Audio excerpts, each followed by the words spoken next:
En acción. Radio en vivo. Primer dúplex Full HD de la ciudad. Míranos por Canal 5. Escuchanos por la radio, seguinos en la web todas las mañanas en vivo. Monchi Balestra, Flavia Padín. En acción. Nos movemos con vos. Todo, felicidad para todos y todas. Buenos días, ¿cómo le llegamos a viernes? Feriado. Estamos desde ayer acá. Felices desde el feriado Pascuas. de ayer. Feliz Navidad. No, para feliz que- Día del Amigo. Feliz Falta para el día de la feliz amiga. mediodía, feliz almuerzo. Sí. Felicidad. Mientras que sea con felicidad. Que sea lo que más le guste a usted. Claro. Y si lo que más le gusta a usted es en acción, acá estamos. Eh. Aunque sea feriado. Firme como rulo de estatua. Hoy no tenemos nada para compartir. No, en bueno, cuanto a en realidad alimentos. tenemos mucho. Pero sí. Sí. Tenemos mucho que repasar, mucho que recordar. ¿Quieren que lo hagamos juntos? Dale, me hiciste acordar de la escuela, mucho que repasar. Sí, hay que repasar. Porque si no te va mal en la lección. Repasemos. Bien, vamos a hablar de alquileres. Bien. Una ciudad donde hay muchísimas locaciones para alquilar, pero no todas se alquilan. Y digo, si hay tanta oferta, tendría que estar en un precio irrisorio. Y no está. No es lo que no está sucede. nada Es por eso que irrisorio. nos acompaña Monchi Marcelo Gustafsson, que es el presidente de la Corporación de Empresas Inmobiliarias de Rosario. ¿Qué tal, Marcelo? ¿Cómo te va? Hola, ¿qué tal? ¿Cómo andan? Bueno, Muchas ¿qué es lo que gracias. sucede con los alquileres? Recién parte de lo que te estaba preguntando Monchi. Hay muchas propiedades en alquiler, pero también hay muchísimos inquilinos que se han ido sumando en el transcurso del tiempo.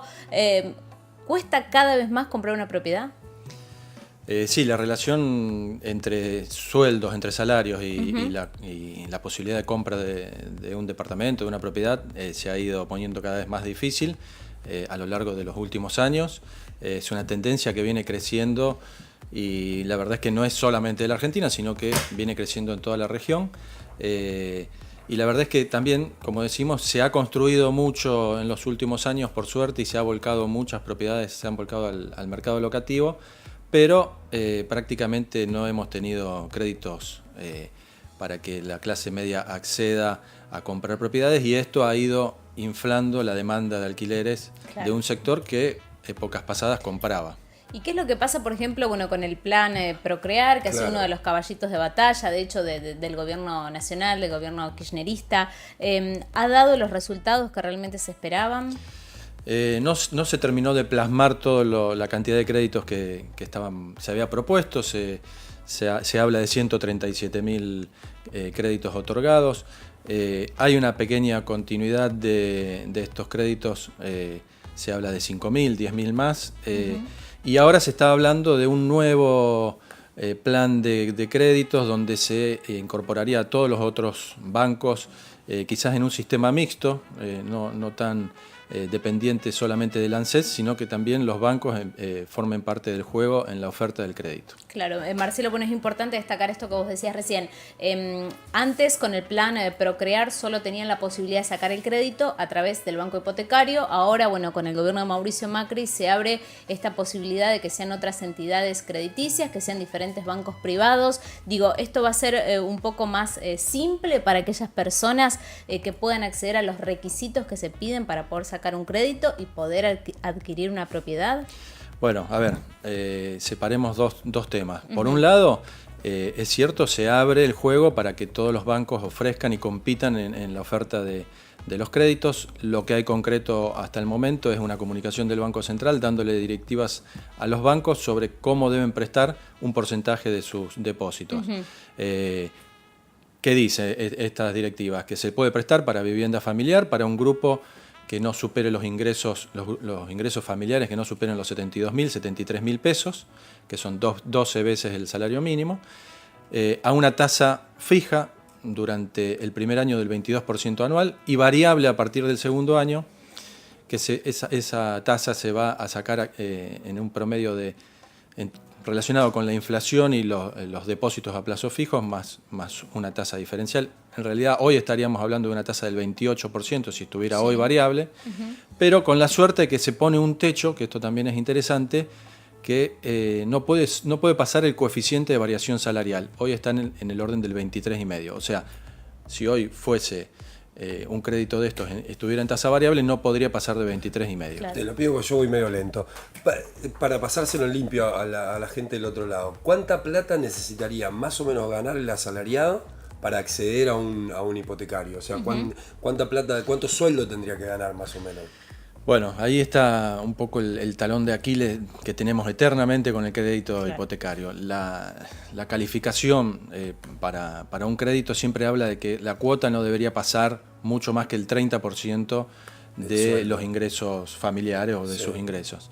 Que podrían ser los ingresos de los dos en el caso podrían de ser los ingresos de los dos, exacto. O sea, el 30% de los dos sueldos. Exactamente. Ahora, la verdad es que para un crédito de 1 millón de pesos estamos hablando probablemente de cuotas que estén cercanas a 20.000 pesos. Con lo cual, estamos hablando de ingresos familiares de 60.000 pesos. Claro, el que tiene ese ingreso familiar generalmente no va a querer sacar un crédito para una propiedad, posiblemente ya la tenga. Son ingresos altos para un monto que medianamente 1 millón de pesos es un monto como para acceder a alguna propiedad medianamente... digamos, a partir de ahí podemos empezar a conseguir propiedades como para una vivienda familiar. Por debajo de eso son departamentos muy chiquititos. Marcelo, ¿cuál es hoy más o menos el precio del mercado, por ejemplo, para comprar un departamento en una zona céntrica o macrocentro de un dormitorio? ¿Cuáles son más o menos los precios que se manejan y conocer si se están haciendo operaciones en pesos o mayoritariamente en dólares? A ver, en principio para un departamento estándar es difícil catalogar, pero bueno, o hacer un promedio de precios, pero... podemos hacer un rango. Sí, exacto, algo intermedio, estándar, usado en el centro, probablemente de un dormitorio esté entre 700.000 pesos y quizás 1 millón, y obviamente que para arriba no hay límite. Bien. Ese sería aproximadamente el valor. Y bueno, no sé. Las operaciones las operaciones si están en pesos y en dólares o más que nada en venían dólares. muy especificadas las operaciones, sobre todo lo que está en construcción o al pozo o a estrenar, está especificado. Los usados son los que han resistido un poco la demanda, se han ofrecido en dólares, y hoy se ha saneado esa diferencia porque al haberse igualado los dólares, hay un solo tipo de cambio.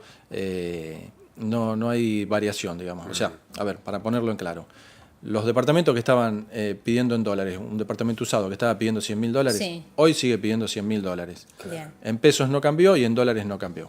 Bien. Y no hay otra, no hay algún artilugio, alguna otra manera, no sé, comprar en pozo, digo, el tipo que no gana esa guita, que no gana 60, no sé, 30 lucas, 60 lucas, que es un sueldo alto, digamos, no hay mucha gente que pueda ganar esa plata. Sí, la posibilidad de comprar en pozo existe y está desde siempre, con cuotas que también va a depender del monto de la propiedad para ver qué cuota termina dando.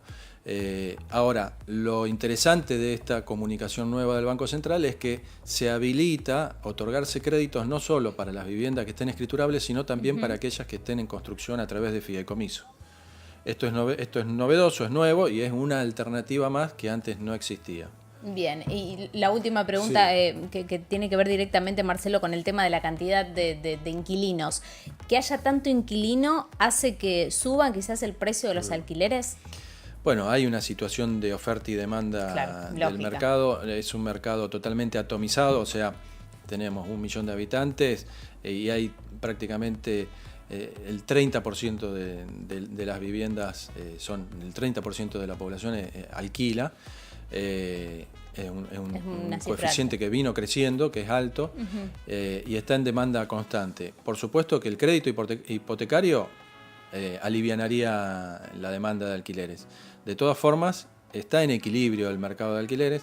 Obviamente que uno quisiera, sobre todo el que está en la situación de inquilino, quisiera que esté más bajo, pero está en equilibrio porque por suerte se han volcado muchas unidades en los últimos años al mercado y ojalá que se sigan construyendo más para que se sigan volcando. Igual también hay mucho departamento vacío que no se alquila, ¿no? Que debe ser un porcentaje importante también. Hay una gran cantidad de departamentos vacíos, esto también se ha medido en los distintos censos.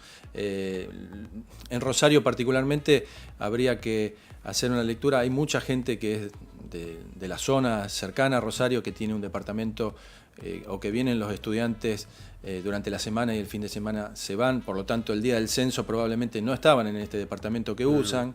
Hay mucha gente que viene o que tiene un segundo de propiedad en Rosario porque es un centro de cultura, un centro de salud. Hay gente que a lo mejor de la zona tiene que hacer tratamientos médicos, va y viene a Rosario, entonces hay mucha gente que usa estos departamentos, pero que el día del censo marcó que estaba vacío. Claro. Marcelo, muchísimas gracias.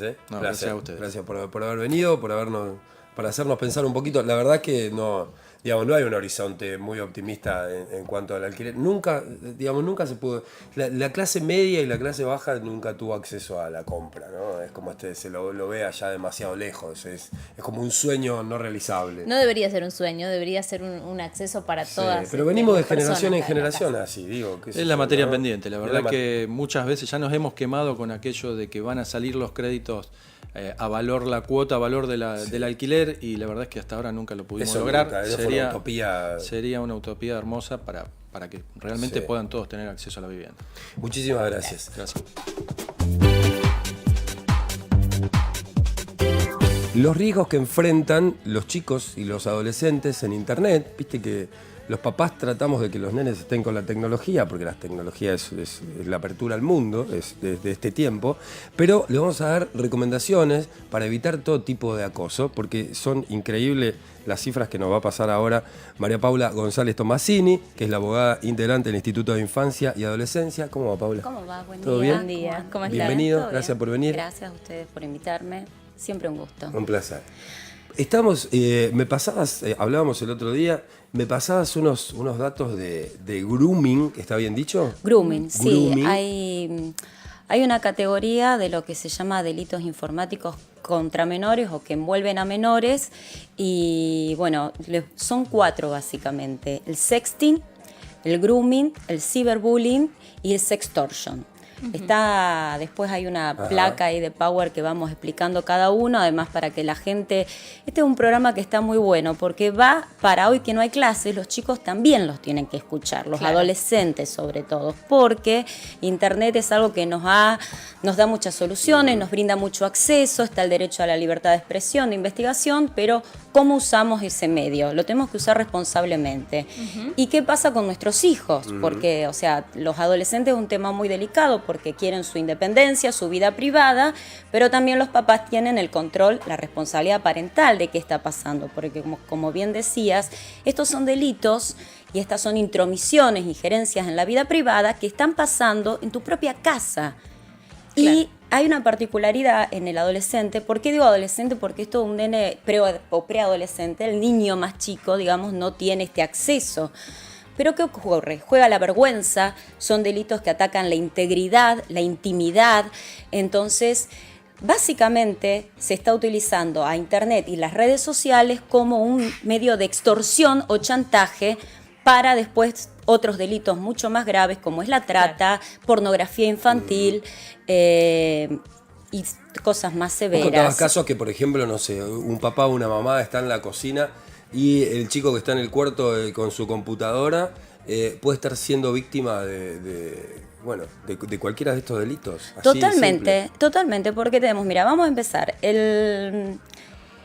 El grooming, ¿qué significa? Que un adulto, que es el acosador, haciéndose pasar con una identidad falsa, toma contacto a través de Internet, Facebook, Twitter, Instagram, todas las cosas que existen, ¿no es cierto? Y entabla un contacto con el adolescente, con el niño. A través de ese contacto, ¿qué ocurre? Toma la confianza, le va pidiendo cuál es el objetivo: obtener fotos eróticas o pornográficas. Claro. Después queda, como ocurre en todo abuso, el niño en un lugar de dependencia, y cuando quiere cortar ese contacto, ¿qué pasa?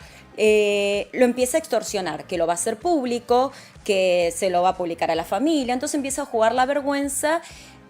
Ahí está ocurriendo ya la extorsión, el chantaje, el miedo, lo que no sabe el adolescente, y esto hay que prestar atención, que es muy probable que eso ya esté infiltrado en la red social. Cuando le están diciendo, claro, no cortés porque... Ya está, o sea, una vez que se obtuvo esta información de la vida privada, de la sexualidad de este niño, pero además puede ir a mayores esto encima, puede ser que, bueno, a vos te aparece, hay una foto ahí, ¿no es cierto?, donde se da el diálogo entre un adolescente de 12 años y el otro dice, yo soy fulano, tengo 12, y es un hombre grande, Claro. ¿bien?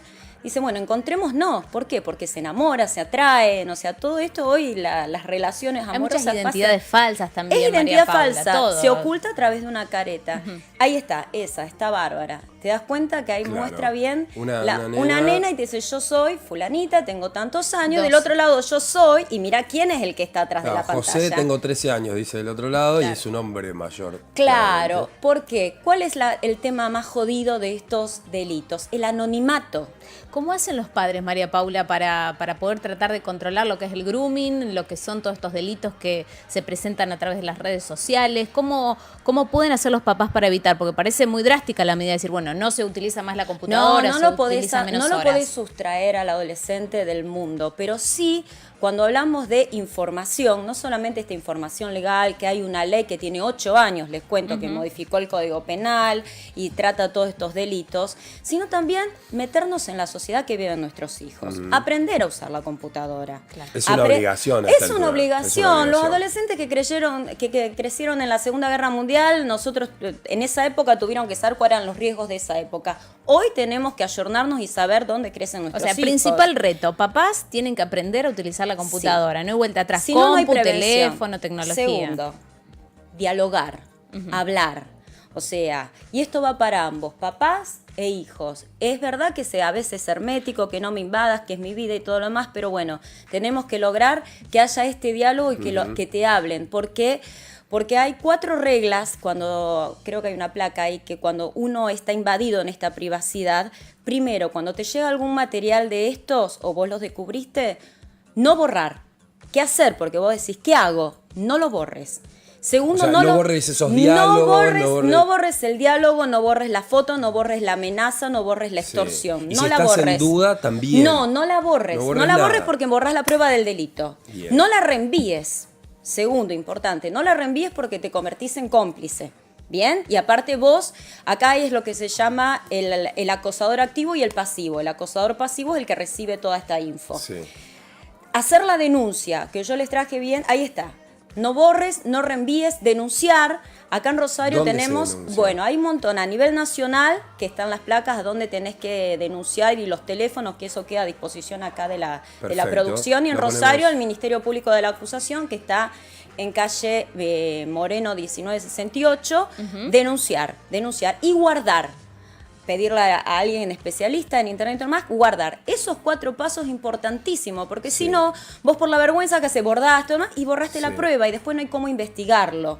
Pero sobre todo, no hacer silencio. Lo que digo siempre ante cualquier violencia, porque esto no deja de ser un tipo de violencia ejercido a través de un medio Claro, de... claro. Y otro delito que no te comenté todavía es el ciberbullying. Ahora que empiezan las clases, voy medio rápido, pues sí, los No, está tiempos bien, son sí, así sí, acá. mejor, no pare. Tin, tin, tin. Y a mí tengo mucha información y la quiero El contar. ciberbullying sería El la ciberbullying, cargada a que través de que el internet. bullying no termina en las aulas. Claro. Hubo un Ahora- caso de alerta en Florida, que es lo que pasó, que a todos empezamos a abrir los ojos, porque hasta que no ocurre algo drástico es como que la sociedad queda hipertérrima. Sí. Una nena de 12 años se suicidó. Hay una placa ahí que, o sea, a través de todo lo que recibe, ¿no es cierto? Este hostigamiento, este acoso mediante los otros chicos, porque a veces este tema de los delitos informáticos, ¿por qué digo que va dirigido a los adolescentes también? Porque no solamente son adultos los que intervienen, Sí. son los otros chicos que también, por ejemplo, el sex taping que se mandan. Es un adolescente enviándole fotos eróticas a otro amigo, Sí. o al noviecito, o al otro. Lo que no saben que corren el riesgo de que eso viraliza. Una vez que te Al sacaste toque. una foto en un teléfono o que grabaste un video, tenés muchas posibilidades de que se viralice, ¿no? De Claro, hecho, es el lo que tema de pasa. empezar a tomar conciencia de que Internet tiene consecuencias, por ende no abusar de esto. Seamos más responsables con nuestra vida privada. O sea, a veces no hace falta que otro venga a intrometerse o hackearme. A veces uno mismo y a veces los adultos también, viste, que te Sí. ponen el Facebook, publican toda su vida. Hay que ser más controlados, porque no sabes quién está mirando del otro lado y está prestando atención. Hay redes internacionales donde se triangulan este tipo de delitos y que están a la pesca de toda esta info. ¿Cuán común es esto? Digamos, porque no se habla mucho de La esto. sextortion, bueno, eso es, bueno, esto aunque no está, es, ¿no es cierto?, una vez que se realiza y se captó la imagen sexual, y esto le pasó a un montón de artistas, a un montón de personas, después empieza el chantaje, la extorsión, las amenazas, esto es muy común, o sea, La hay pelea un entre caso, parejas y después para extorsionar. claro, como el video. alguien empieza a hacer. Esto ocurrió y hay un caso real donde un hombre se hizo pasar por una agencia de modelos, captó a 400 mujeres, adultas y adolescentes, y dentro del casting le pedía que en la webcam se desnuden. ¿Qué hacían? Bueno, para ver si tu cuerpo se ajusta a los requisitos que teníamos, ¿no es cierto?, en esta agencia. Después, ¿qué pasó? Una Las barbaridad. tenía cautivas, porque esa es la palabra, están cautivas de esa persona, no están en ningún lugar físico, están cautivas de esta pantalla, ¿no es cierto? Claro. Eso es lo que pasa. Y si no te publicaban si vos no seguís haciéndome estos desnudos y lo que yo te requiero, se te hace público en Te las decían redes. que te las publicabas, pero ya las tenían publicadas. En realidad, una vez que uno puso el enter y subió algo y todo lo demás, apretó Ya el está, botoncito es del viral. celular, Se fue. ya está. Entonces, tener mucha conciencia, por eso el diálogo, la prevención. Sabemos usar, pero no sabemos todas las consecuencias. O sea, yo sé, voy a ser sincera, sé usar la computadora, pero no sé todas las formas que hay de hackearla, de cómo se puede... O sea, no se sabe las consecuencias que tienen hoy los medios masivos de comunicación. Entonces, tenemos que empezar a generar, por eso esto está buenísimo, que se empiecen a poner estos temas sobre la mesa, que la gente empiece, los papás y los adolescentes, porque siempre decimos, bueno, el Estado tiene que punir, genial, pero hay un primer paso que es la prevención. Que eso está en casa. Eso está en casa, no hay otra gente, manera. eso no hay otra forma de cuál hacerlo. Entonces, tratar de generar esto, y a veces, aunque sea, no es una invasión a la vida privada, esto también lo quiero dejar Esa claro. es una línea muy delgada. Es una línea muy delgada, pero hay un control que tiene una responsabilidad de los padres. Ahí está Ahí donde está para denunciar. ¿Sí? La División de Delitos Tecnológicos. Paulita, 10 Dale. segundos tengo que cerrar. Decime lo que quieras, lo que te parezca que sea conveniente. Las 4 recomendaciones. Acá se tiraron la punta de lanza. Investiguen, lean, hablen con sus hijos hablen con sus padres, denuncien. Y no nos mantengamos al margen, no son una realidad, somos parte de toda esta realidad nueva. Ahí teníamos uno de Cava, de Buenos Aires, en Rosario. Sí. Y en Rosario el MPA, Ministerio Público de la Acusación, que está en Sí. la otra cuadra de tribunales, que es Moreno al 19, 1900, igual al sí. 1900. Está la División de Delitos Tecnológicos, pero si no hacen estos 4 pasos que le dije antes, Sí. de guardar, no reenviar, no borrar, no hay prueba del delito. Claro. Pero antes, previo a esto, está la prevención, Sí. que es Bien. donde empezamos a jugar Claro. todos, la tele, Los papás, el colegio, fundamentalmente. los papás Claro, y los claro. abogados, Sí. somos mamás Y también. esa línea delgada entre, digamos, qué es privado para el chico y qué se debe compartir, ¿no? Entre El los tema es padres. que el ejercicio de todo derecho tiene que ser responsable. Todo ejercicio de un derecho tiene que ser responsable. Y educar cómo se ejerce ese derecho, la primera escuela es la casa. Entonces, María Paula González Tomasini, muchísimas gracias. gracias a ustedes. Es re interesante lo que estamos hablando con María Teresa Garibay, nuestra invitada de hoy, decana de la Facultad de Ciencias Exactas, Ingeniería y Agrimensura. María Teresa, la primera decana mujer, la primera vez que sucede esto. Así es, pero bueno, se dio. Histórico, abrimos- te toca ser la Histórico, sí, primera. puede ser la primera, pero cada vez somos más las mujeres que estamos en ingeniería. La cantidad de alumnas también ha aumentado bastante.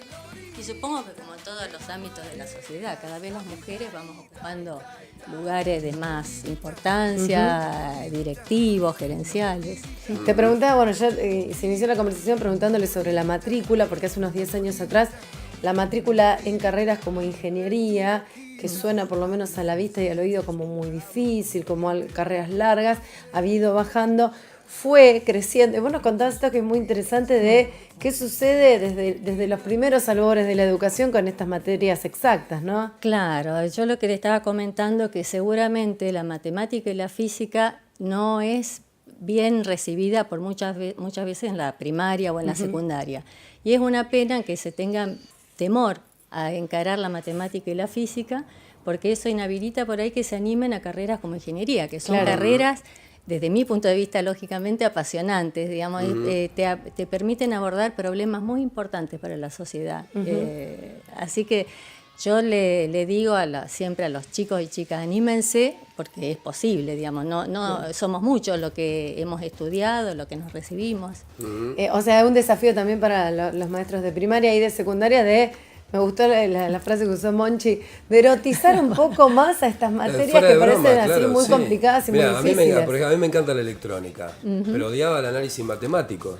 Y era como un pendaño fundamental para poder hacer electrónica. Exactamente. ¿Y por qué me pasaba eso? Porque quizás no tenía mucho feeling de cómo a mí me llevaban con el análisis matemático. Entonces hizo que no me interesara tanto seguir en la electrónica, porque digo, no. Sí, lo que vos decís es muy importante, porque en los primeros años de la ingeniería o de las ciencias exactas tenés matemática y física. Y entonces el que va a estudiar ingeniería no ve para qué, pero es el peldaño, es necesario, es el apoyo para los técnicos. Y lo interesante de la ingeniería, por lo menos a mí lo que me gusta de la ingeniería, es que tiene una cosa totalmente exacta, ¿no? Pero a su vez el ingeniero es un tipo mega creativo. Muy creativo. Muy creativo. O sea, se imagina cosas. O sea, acá podríamos poner un puente. Bueno, no hay nada. Y hablando justamente ¿verdad? de esto, digamos, una carrera que vuelve a ser muy elegida, porque vos lo decías, es fundamental para el desarrollo de un país, es importante que tengamos ingenieros en el país. Exactamente, es muy importante y bueno, hay una necesidad de ingenieros. Es decir, la cantidad de ingenieros que hoy se gradúan no es suficiente para satisfacer todos los trabajos, todos los lugares que tiene que ocupar. Esa es otra, el ingeniero. O sea, tiene salida laboral y buena. Sí, muy buena salida laboral. Exactamente. Y bueno, el gobierno nacional en su momento creó un plan estratégico de formación de ingenieros, que era 2012-2016, buscando duplicar la cantidad de egresados. Entonces yo hoy le pediría también al presidente, al ingeniero Macri, que conoce esta problemática, sabe que faltan ingenieros, que dé muestras, acciones, para ver de qué manera podemos seguir profundizando estas medidas. Por ejemplo, el año pasado se recibieron casi 300 graduados, cuando la media era 200. Eso fue producto de unas becas que dio el gobierno nacional. Entonces estaría bueno que el ingeniero Macri nos apoye de manera que podamos satisfacer las necesidades del país. ¿Es caro estudiar ingeniería? No es cara la carrera. Lógicamente la gente que es de afuera es caro venir a Rosario, mantenerse. Pero eso es caro para si estudias leyes, cualquier cosa. O sea, el hecho de venir a estudiar es caro, pero la carrera en sí no es cara. No, la carrera no. Si vos la comparás con arquitectura, odontología, no sé si medicina, no es cara. En ese sentido no. Está ahí, en la media, digamos. Claro, exactamente. Hay becas. Y hoy, por ejemplo, tenemos una extensión áulica en Las Parejas, donde se da ingeniería industrial los 2 primeros años, de manera de facilitar a aquellos alumnos que están trabajando y que los primeros años no pueden venir acá, bueno, les acercamos la posibilidad de estudiar ingeniería. Sí, no, te quería, porque mucha gente te preguntaba sobre, y decía, y es cierto, está mucho lo exacto, pero lo creativo que tiene es fundamental. Es fundamental, y hablábamos de lo importante que es tener ingenieros en el país, del desarrollo, ¿para qué áreas? ¿Para qué es importante tener más ingenieros en nuestro país? Para producir energía, para tener infraestructuras, acceso a los lugares donde sale, digamos, todo lo que nosotros producimos, a electrónica, el área de petróleo también está, el ingeniero industrial también, porque tiene cabida en todas las industrias. Bueno, acá estamos todo lo en que el es cordón industria, industrial, claro, logística, mejorar el funcionamiento de un sistema. Tenemos también agrimensores son pocos en el país, son pocas las universidades que la dictan y es muy necesario también. O sea, en la línea de ingeniería tenés a su vez sublíneas de distintos, que apuntan a distintos puntos de desarrollo. Claro, ¿no? Nosotros tenemos 6 carreras de ingeniería. Y este año tenemos también licenciaturas y este año por primera vez se abre el profesorado en física, un profesorado universitario, así que ya ampliamos a 11 carreras que se dictan en nuestra facultad. ¿De personas adultas se animan a estudiar un poco? No, pocos. No. Es como el tiempo. Yo te voy a hacer una pregunta que simplista, ¿no? Porque vinculado a lo que te decía el de la edad. Es muy simplista mi pregunta, pero bueno, podemos desgranarla un poquito. ¿Es difícil estudiar ingeniería? A mí lo que pasa es que tuve siempre mucha facilidad para la matemática y la física, pero más que difícil yo diría que uno tiene que tener hábito de estudio, que eso es lo más importante. Hay que estudiar bastante, claro. ser constante, estar entrenado para estar sentado 3 horas seguidas estudiando. Claro. Y esos son los hábitos que por ahí hay que desarrollar en el secundario. Claro. Y eso facilita.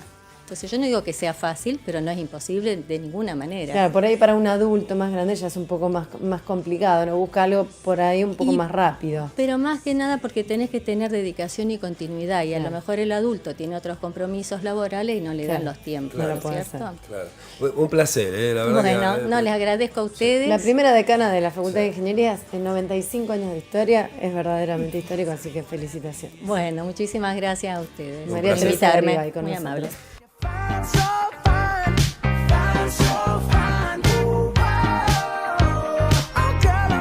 Show you when you're mine, oh mine, mine, oh mine. Treasure, that is what you are. Honey, you're my golden star. You know you can make my wish come true. If you let me treasure you. If you let me treasure you. Oh, you are my treasure. You are my treasure. You are my treasure. Yeah, you are my treasure. She took my heart. I don't know how it Nos acompaña el señor Jorge Moore, el director del IPEC. ¿Cómo le va, Moore? ¿Qué tal? Buen día. Buen día, gracias por invitarme. Por favor, un placer. Bueno, es correcto, ¿no? Esto que decíamos, desde mediados del 2013 no se conoce el índice de precios aquí en la provincia de Santa Fe. Sí, lo suspendimos en el 2013 por varias razones. Una de las razones era porque íbamos a iniciar, de hecho lo iniciamos, un operativo muy grande a nivel nacional, todas las provincias, y que después se transformó en el índice de precio nacional urbano, pero fundamentalmente era para producir también índices regionales y en algunos casos índices de las grandes ciudades, como en el caso de Santa Fe Rosario. Este último no pasó nada, y entonces cuando suspendimos eso nos quedamos sin un índice en la provincia de Santa Fe y solamente disponíamos las variaciones que se producían en el INDEC con los ruidos, sombras, etcétera, etcétera, que se producían con respecto a otras mediciones de particulares o de otras provincias. El gobernador ahora tomó la decisión política de que volvamos a retomar el índice, que es lo que estamos trabajando para conformarlo. Hacer un índice es una cosa lo suficientemente compleja y extensa porque necesita previamente de una encuesta de gastos y de ingresos donde cada uno de ustedes, cuando va el encuestador en su momento, que es un proceso muy largo de un año, tiene que decir lo que gasta diariamente, lo que gasta semanalmente, lo que gasta en compras mensuales, lo que gasta en compras muy particulares como Claro. puede ser un auto, una casa, más los ingresos, más los gastos que tiene cada integrante de una familia. Si va en ómnibus, si fuma, si va al cine, ¿no? Los chicos a la escuela. Te puedo pedir así, por ejemplo, si me haces un paralelismo con la familia, digamos, la economía familiar, ¿qué sería medir el índice de precio en la economía familiar? Claro, porque tiene directamente que ver, porque en definitiva el conjunto de precios Sí. se conforma en lo que nosotros decimos que va a ser la canasta, una canasta tipo. Una canasta tipo en donde se supone que nosotros buscamos la representación del conjunto. Sí. Obviamente hay diferencia entre una familia que alquila, Sí. una familia que tiene niños jóvenes o chicos, o una familia de Cambia integrantes todo. de mayor. O sea, uno podría armar 50 canastas, Sí. pero lo único que lograríamos es aumentar la confusión. Por eso es que se resuelve siempre en armar una canasta que sea representativa del conjunto Claro, de todas las de clases los hogares. sociales En el caso particular, eso surgió a partir de la encuesta esta que yo menciono de gastos y de ingresos y que realmente es absolutamente necesario. Esa es la base que hoy tenemos para desarrollar el índice, que es lo que vamos a trabajar en definitiva. Muri, estos índices, bueno, son más que indispensables teniendo en cuenta, bueno, que estamos hablando en épocas de paritarias, digo, son más que indispensables para hacer proyecciones a futuro con respecto a los salarios de la mayoría de los trabajadores, ¿no? Sí, hoy yo he dicho, ¿no?, en otra oportunidad, que hay una anarquía de índices, Claro. anarquía de estimaciones, y obviamente si existe tal anarquía, cada uno tiene su propio índice, Y sacan entonces las provecho discusiones, de determinados están rodeadas de mucho ruido. Sí. Entonces, la verdad es que hay que tener un índice creíble a nivel nacional, que espero que el INDEC lo pueda producir en algún momento, y nosotros estamos trabajando también en eso, y un índice creíble a nivel provincial. Si el índice no es creíble, es lo mismo De nada que sirve. nada, pero nosotros, el problema acá es que nosotros tenemos una larguísima tradición de precios, de distorsiones y de inflación. No es una cosa nueva, ni es del gobierno anterior, ni nada por el estilo.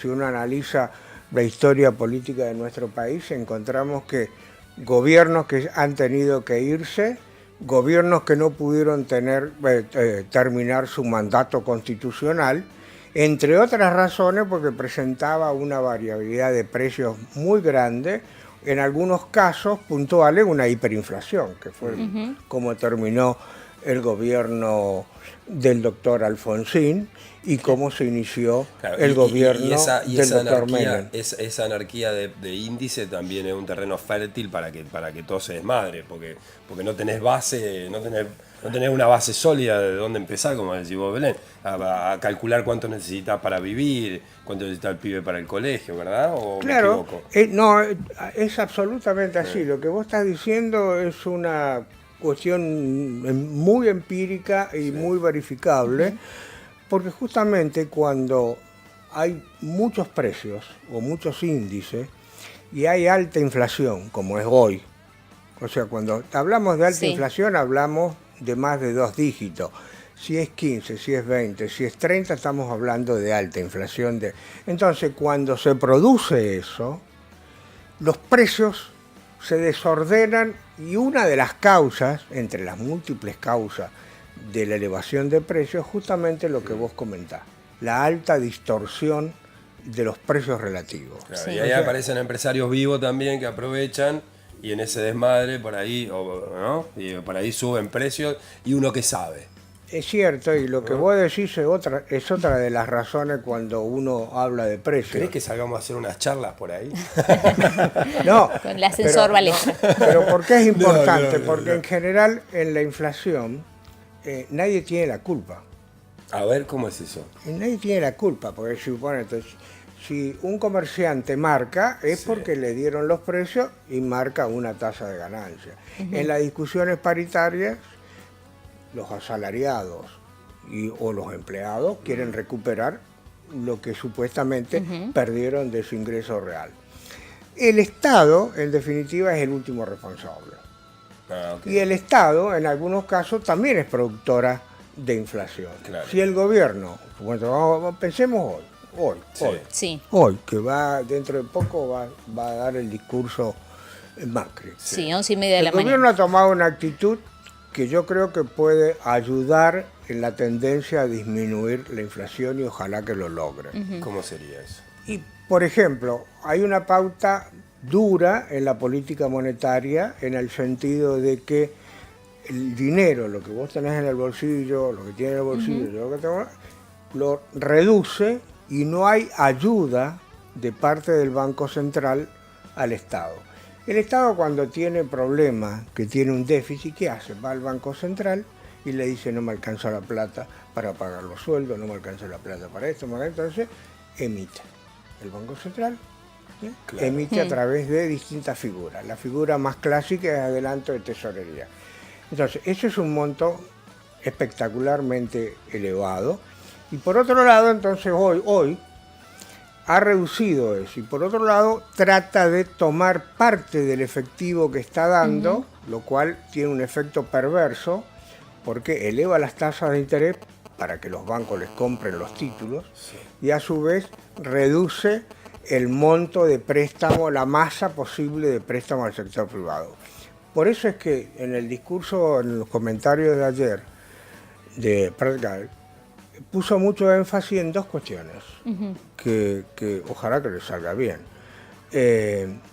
Al disminuir el flujo de moneda que puede provenir por el Banco Central, Sí. puso énfasis en los préstamos externos fundamentalmente. Yo emito títulos, traigo dólares, los canjeo en el mercado. En algunos casos no, porque pago deudas externas. En otros casos, si pago cuestiones internas, tengo que canjear esos dólares y hacerme de los pesos. Esa es una alternativa, que fue la planteada, Sí. que supongo que ahora se abren las posibilidades de efectivamente. La otra sería, yo salgo al mercado, yo, ministro de Economía, tesorero, etcétera, salgo al mercado a capturar dinero, largo títulos internamente. Todo esto, las cuestiones siempre tienen algún pro y algún contra. Si yo salgo a captar al mercado, obviamente, como Estado, estoy reduciendo las posibilidades de otro sector, del sector privado. Bien. Levanto la tasa de interés seguro si yo quiero salir a captar. Y en el caso de salir a tomar préstamos en el exterior, a emitir títulos, etcétera, etcétera, tengo el riesgo de que en su momento, si tengo un gran flujo de dólares, que ahora con esto supongo que se va a sumar a partir del segundo trimestre, que va a haber un gran flujo de dólares por las exportaciones, obviamente eso me va a incidir en el tipo de cambio. Es decir, si yo quiero sostener el tipo de cambio y tengo un gran flujo de dólares, como ocurre en muchos países, voy a tener ruido y voy a tener problemas.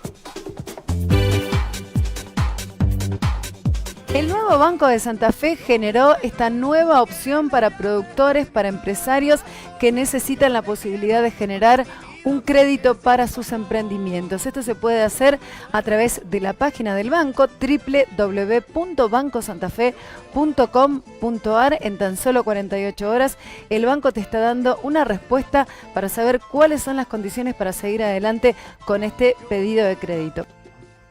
¿Cómo le va, Jorge? Buen día. Buenos días y en ¿Qué primer tal? lugar muchas gracias por la invitación. Es Gracias. un gusto poder acompañarlos y llegar a través de ustedes a una audiencia tan importante. Bueno, ¿qué se le dice a los papás? He vuelto a clases, en muchos de los casos, bueno, fueron muy poquitos los colegios que han vuelto el lunes, al menos en la provincia de Santa Fe, a clases, pero a partir del miércoles, por supuesto que hay que llevar toda la documentación correspondiente. En lo que compete directamente a salud, ¿en qué tienen que prestar atención los papás? Bien, sí, los padres tienen que empezar a hacer las tareas antes de que empiecen las Claro, clases. aparte de etiquetar las carpetas, hay que ver otros temas. Exacto, entre tantas cosas que hay que preparar, mochilas, uniformes, etcétera, es importante hacer el control periódico de los chicos para estar tranquilos de que están en condiciones adecuadas para concurrir a un salón de clases donde hay otros chicos, donde hay docentes, donde hay muchas posibilidades de contagiarse de cosas que obviamente queremos que los chicos entren a la escuela sanos. Ese control periódico va a depender un poco de la frecuencia de estos controles de la edad de los chicos. Mientras más chiquititos son, más seguidos se hacen los controles. Claro. En la edad escolar, si el niño no se enferma, muchas veces no lo llevan al control. Por eso es importante y se insiste tanto desde el Ministerio de Salud como del Ministerio de Educación que antes del inicio de las clases los chicos tengan un control médico. Claro. ¿Qué hacemos en ese control médico? Simplemente una evaluación clínica general donde, entre otras cosas, pesamos al niño, lo medimos, vemos su crecimiento, su desarrollo, su desenvolvimiento y la adquisición de habilidades.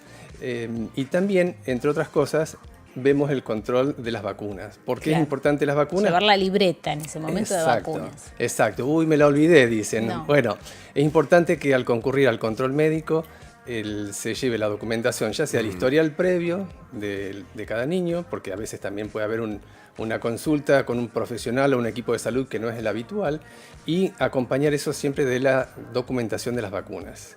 En estas vacunas nosotros hace varios años, este niño que está por entrar a la escuela que no se vacuna, porque las vacunas principales son en menores de 2 años. Entre los 2 y los 5 no hay vacunas, a no ser que haya un problema de salud que así lo amerite.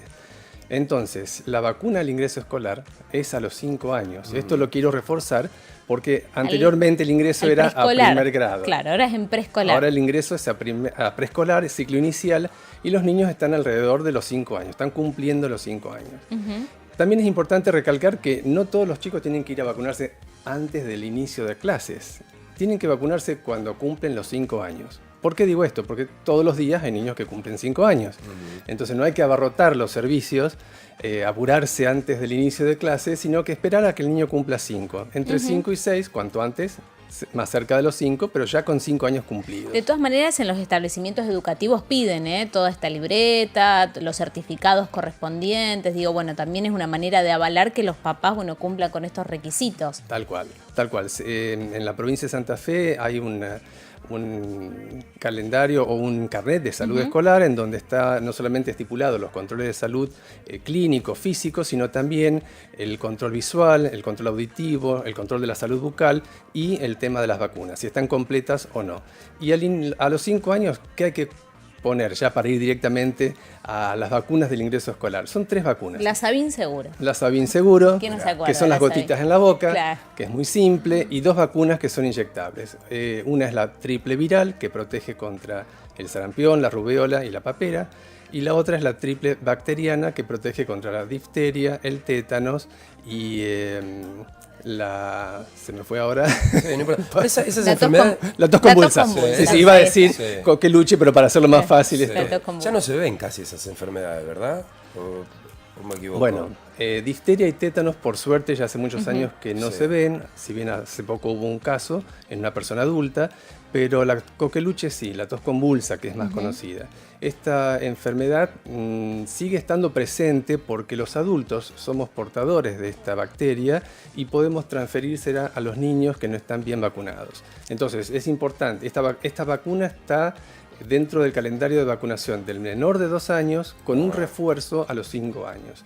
Posteriormente, en la adolescencia, cuando el chico cumple 11 años, ya hace casi 5 años que estamos con unas vacunas a los 11, también hay otra vez se hace este refuerzo con una vacuna. ¿Qué otra? O sea, después de los 5, entre los 5 y los 6, saltamos a los 11. A los 11. A los 11 años, cuando los chicos están entre 6º y 7º grado, Sí. tenemos que aplicar 2 vacunas en el caso de las niñas y una vacuna en el caso de los varones. Ah, mira, ¿por qué esa diferencia? Porque son más complejas. Claro, La no lo quería decir yo, porque la verdad no sabía de eso, pero bueno. No, la que va en ambos casos, en varones y mujeres, es el refuerzo contra el tétano, difteria Sí. y tos convulsa, para proteger a su vez, no solamente a ellos como individuos, sino también aumentar la salud colectiva, porque esto es como un efecto rebaño, se protege a los que están alrededor. Al no haber enfermedad, hay menos virus circulantes. Claro. Y por otro lado, en el caso de las chicas, se vacuna contra el virus del papiloma humano. Entonces, son 2 dosis y hay que completar el esquema en las 2 dosis. Se hace la primera dosis el primer día de la vacunación y 6 meses después la última dosis. Sí. La vacuna nueva tiene 4 cepas de este virus y protege a futuro contra el cáncer de cuello de útero, que es una de las enfermedades que más mortalidad produce Es una en los vacuna adultos. que se agregó hace muy poquito al calendario nacional. Exacto, en el año 2011 se Claro. empezó a incorporar esta vacuna. ¿Cuál es esa? La del papiloma humano. Exacto, la VPH, virus humano papiloma Esa humano. es solo para las chicas. Para a las los mujeres. 11. Jorge, hay una tendencia, seguramente usted, por el área que le corresponde, ya conozco, ¿no? su pregunta, pero hay muchas tendencias de padres que deciden no aplicarles vacunas a sus hijos. ¿Qué opinión le merece Bueno, esto? creo que hay una tendencia que se está difundiendo de no vacunar a las personas en general o a los hijos en particular, lo cual es bastante perjudicial para la salud a nivel mundial. Las evidencias científicas, clínicas, son tan contundentes del efecto beneficioso de las vacunas que aquellos que salen con esta propuesta realmente están poniendo en riesgo no solamente sus propias vidas, sino la de la comunidad entera. Por ejemplo, la vacuna contra la hepatitis A, que es una vacuna que se aplica a los niños al año de edad, ha disminuido drásticamente, prácticamente ha hecho desaparecer esta enfermedad. Nosotros ya casi no vemos adultos o personas con hepatitis A. Lo mismo... Y los institutos, los colegios, es obligatorio que tienen que tener la vacuna, porque si no hay una hay como un choque ahí entre... Sí, por ley nacional, la ley 22.909 es una ley que obliga a todos los ciudadanos de nuestro país a recibir las vacunas que el Estado si no se provee. quiere vacunar, el colegio los tiene que recibir igual. Y lo que pasa es que en el caso de negarse, hay que tratar de persuadir a esa familia por los beneficios que la vacunación provee, y puede llegar incluso a haber una instancia judicial. ¿Se han encontrado con casos, Jorge, en estos últimos tiempos? Inclusive con algunas madres que al nacer su hijo no quieren aplicar las vacunas del recién nacido. Esto realmente es muy peligroso porque corre en riesgo la vida de la persona no vacunada y a su vez puede contagiar a otras personas susceptibles por bajas defensas, porque están comprometidos inmunológicamente. Entonces, realmente nuestro Estado provee de vacunas que son de excelente calidad, seguras, de eficacia probada, y la verdad que no se aconseja en absoluto fomentar esta tendencia o esta corriente, si se quiere. Es el momento de aprovechar y vacunar a los adultos también. O sea, no queremos que solamente enfocarnos en el niño, sino también en la familia, en la comunidad entera. Hay vacunas para todas las edades. Entonces, cada contacto con un servicio de salud, con un vacunatorio, es una oportunidad que no hay que perder para que los adultos también estemos protegidos. La última vacuna que se incorporó al calendario nacional en forma gratuita es la de la hepatitis B. Sí. En el año 2012. Entonces, todavía hay muchos adultos que no se han aplicado esta vacuna. Esta enfermedad se transmite de muchas maneras, entre ellas por relaciones sexuales, y es muy grave porque produce enfermedades crónicas, puede producir la muerte y la insuficiencia hepática. O sea, la vacuna es gratuita. Eso también es otro concepto. Las vacunas son gratuitas, están al alcance de todos. Estamos en un buen momento en que hay vacunas en todos los centros de salud, en todos los efectores, así que no pierdan la oportunidad. Convicción propia nada más, por cuidarse uno mismo. Exacto, y a los demás. Bien, vamos a presentar a una amiga de la casa. Amiga de la casa. Y es colega, Luciana Mantero, que es colega periodista y escritora. Bueno, yo tengo en mis manos el libro El deseo más grande del mundo, que es justamente testimonios de mujeres que no pueden tener hijos. Y bueno, los finales son disímiles. Ya Luciana había estado con nosotros conversando. Algunos terminan con el final esperado, que es poder tener un hijo, algunos aceptando otra situación, algunos adoptando. Bueno, son muchos los caminos que nos pueden llevar o que comienzan con la misma búsqueda, que terminan en distintos puntos o empiezan a veces las historias recién ahí, ¿no? ¿Cómo te va, Luciana? Buen día. ¿Cómo andan? Bienvenida. Gracias por invitarme, muy contenta. Bueno, y nuevamente, hablando de invitación, nuevamente invitada a la Ciudad de Rosario, vas a estar hoy en el Consejo de la Ciudad de Rosario en el marco de la celebración por el Día de la Mujer, ¿no? Sí, exactamente, a las 18 horas en el Consejo, gracias a la diputada Gigliotti y León también, que me invitaron especialmente, así que estoy muy, muy, muy contenta de compartir estas experiencias y hablar del tema, de lo que nos pasa a las mujeres cuando buscamos un embarazo y ese embarazo se demora. Bueno, es algo que es complicado en el sentido de que no siempre pasa por cuestiones físicas, a veces son psicológicas, a veces hay cuestiones legales en el medio también. Digamos, hay un montón de cuestiones que vos tocás en este libro que por lo que sabemos ha tenido una gran repercusión porque son muchas las mujeres que están en esta situación, ¿no? Sí, y es un tema que a veces no se habla por vergüenza, porque involucra nuestra vida íntima, porque muchas veces se asocia la fertilidad con la femineidad, como si fuéramos menos mujeres porque no podemos quedar embarazadas, o en el caso de los hombres, menos hombres porque no son fértiles. Y la verdad es que es algo que le puede pasar a cualquiera y está bueno hablarlo. Somos personas reales, imperfectas, y el hecho de buscar un hijo es un camino muy arduo, muy duro, y contarlo en voz alta ayuda a otros a comprender mejor qué estamos pasando y también a nosotros a sentirnos más acompañadas y sentir que no somos las únicas. Y por eso desde que salió el libro estoy recibiendo día tras día mensajes de Facebook de mujeres, digamos, de todo el país que leen el libro y sienten que se sienten más comprendidas, más acompañadas, que no son las únicas, que no están locas, pueden evaluar sus alternativas, porque este es un libro literario que a través de historias, a través de literatura de no ficción, de historias que son verdad, narra distintas situaciones a las que nos enfrentamos las mujeres en este proceso, ¿no? Bueno, y también hablando de las opciones, ¿no? Porque muchas veces uno cuando se enfrenta a una situación nueva desconoce cuáles son las opciones que tiene y muchas veces por eso se tiene que quedar en un lugar en el que no se siente bien, en el que no se siente cómoda. Todos queremos pedir ayuda, pero a veces ni sabemos por dónde empezar, ¿no? Sí, hay muchas elecciones que tenemos que tomar y muchas decisiones en el camino, desde decidir si queremos soltar o no nuestra maternidad genética y entender que un hijo es más que la genética y aceptar una donación, o en el caso del hombre, digamos, una donación de esperma, espermatozoides, que no cualquiera puede hacerlo, pero bueno, para tomar esta decisión está bueno trabajarla. En mi caso fue esta la decisión que yo tuve que tomar. En el caso de otras personas deciden adoptar y bueno, cuánto estamos dispuestas a resignar por tomar este camino, si es lo mejor para nosotros o si simplemente decidimos que bueno, que la vida es así y buscamos otros caminos para ser felices.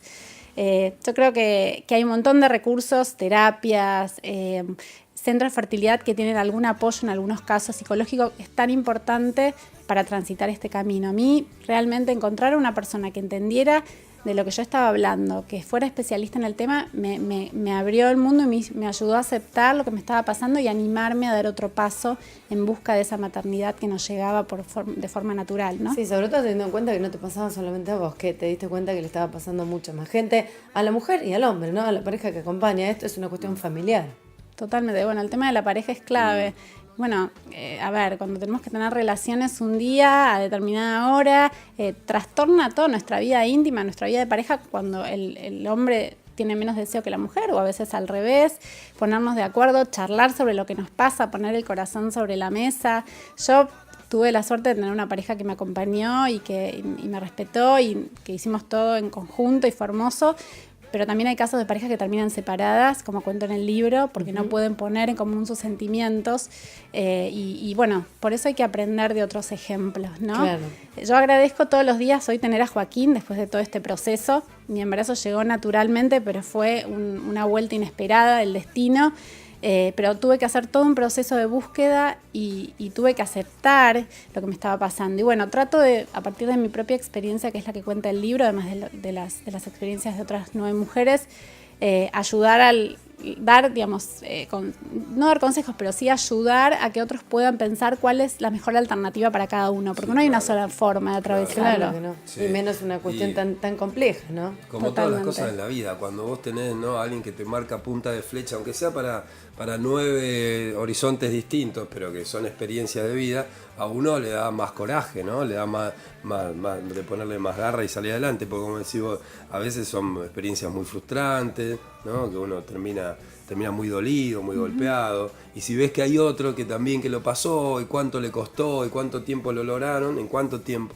Está bueno, me parece que las cosas siempre, como decimos acá, las cosas que se ponen a la luz hacen bien, porque aunque sean duras, viste, ejemplifican, marcan un camino. Hablar de esto, ¿no? ¿Qué es lo que Hablar. venís a hacer hoy a las Exacto. 6 de la tarde en el Consejo? Hacemos la invitación a todos para que la vengan a escuchar. Bueno, un poco vas a hablar sobre el contenido del libro, ¿no? Sí, exacto. Voy a contar mi historia, la historia de las otras 9 mujeres y bueno, poner sobre la mesa este tema, ¿no? Que nos pasa, el tema también económico, que los tratamientos son caros, el tema de la ley, Ese es un tema el súper tema de la importante. pareja, bueno, todo el abanico que se abre y sobre todo saber que lo que le pasa a las lectoras es que cuando leen el libro algo se les mueve. Y si algo se te mueve, algo te ayuda a pensar en qué estás haciendo, qué es lo mejor para vos, cuáles son tus alternativas, qué rechazás y qué tomás, en general está bueno. Claro. Bueno, no se pierdan la oportunidad, está en las librerías acá en Rosario, lo van a encontrar. El deseo más grande del mundo. Luciano Mantero es su autor, está hoy con nosotros acá. Muchísimas gracias. Gracias, Placer tenerte acá, gracias, un placer. gracias a ustedes. Gracias Nos por tenemos que haber- ir. en la tele, pero la seguimos en la Sí. radio en LT3 AM 680. Algo me dice todo está bien. No, amaneció en mi ventana. Prendo la radio que quiero escuchar. Es que el verano llegó y nos movemos con vos.